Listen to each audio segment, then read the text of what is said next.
कमलनाथ अपने बेटे के साथ दिल्ली रवाना हो गए हैं। बेटे सांसद नकुलनाथ छिंदवाड़ा के 5 दिनों के दौरे चौथे दिन निरस्त करके आज दिल्ली रवाना होंगे। तो 5 दिनों का दौरा था जिसे निरस्त करते हुए चौथे दिन ही दिल्ली रवाना हो गए हैं।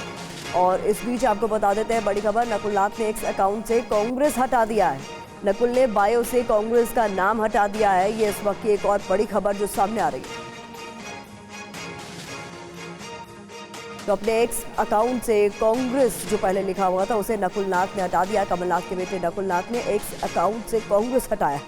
नकुल ने बायो से कांग्रेस का नाम हटाया है। ये एक और बड़ी खबर सामने आ रही है। तो ये देखिए तस्वीरें आपको दिखा रहे हैं उनके एक्स अकाउंट की, जिसमें बायो में पहले कांग्रेस लिखा हुआ था, लेकिन अब ये हटा दिया गया है। शुभम, किस तरीके से यहाँ पर इसे लिया जाना चाहिए, एक्स से कांग्रेस को हटाया जाना नकुलनाथ के बायो से?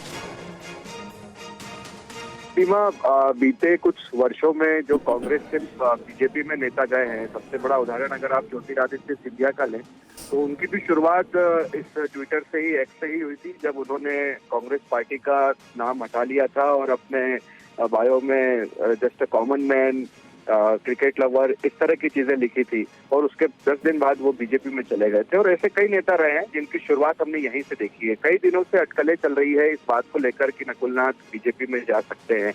हालांकि अभी तक उन्होंने कोई स्ट्रॉन्ग खंडन उस बात का नहीं किया है। लगातार चर्चा चल रही है और इसी बीच ट्विटर से कांग्रेस पार्टी का नाम हटा लेना, 4 दिन का दौरा जो छिंदवाड़ा में था कमलनाथ और नकुलनाथ का, उसे अचानक से कैंसिल करना और अब सीधे दिल्ली रवाना होना, तो कहीं न कहीं संकेत है कि कोई न कोई खिचड़ी जरूर पक रही है। और हो सकता है कि कांग्रेस को एक और बड़ा झटका लगे और 2 बड़े नेता बीजेपी में शामिल हों।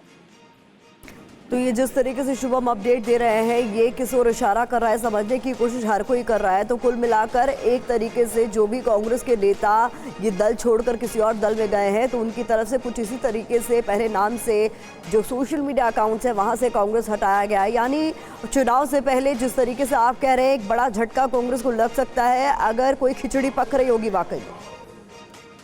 बिल्कुल ठीक कहा प्रतिमा, क्योंकि हमने राज्यसभा को लेकर भी देखा कि जब 9 तारीख को कमलनाथ ने सोनिया गांधी से दिल्ली में मुलाकात की थी, कुछ उनके समर्थक ये बात कह रहे थे कि कमलनाथ राज्यसभा में जाना चाहते थे मगर बात नहीं बन पाई। अशोक सिंह को राज्यसभा का प्रत्याशी कांग्रेस की ओर से बनाया गया और ये बात की जानकारी भी उनके समर्थकों द्वारा दी गई थी, जो हमारे सोर्सेस ने भी बताई थी कि 15 तारीख के बाद ही सारी चीजें स्पष्ट होगी। अगर कमलनाथ को राज्यसभा नहीं भेजते हैं तो उसके बाद वो अगला निर्णय लेंगे। और अब जिस तरह से बीजेपी का राष्ट्रीय अधिवेशन है 2 दिन, तमाम मध्य प्रदेश के भी बड़े नेता दिल्ली में ही मौजूद हैं, 2 दिनों तक वहीं रहेंगे।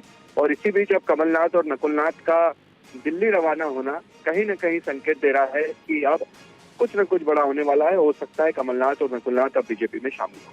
तो ये बड़ी खबर शुभम की तरफ से दी जा रही है कि हो सकता है बीजेपी में जाने की अटकलें इसी के साथ तेज हो गई है।